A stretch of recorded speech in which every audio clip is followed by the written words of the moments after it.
Meet Caroline, an artist who creates stunningly realistic portraits using nothing but a typewriter. Her unusual journey began when she stumbled upon an old typewriter at a garage sale and decided to explore its artistic potential.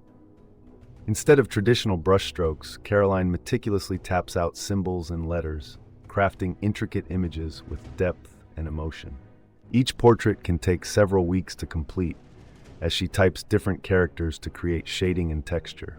This unique fusion of literature and visual art has earned her acclaim, attracting admirers who marvel at her ability to blend old-school discipline with modern creativity.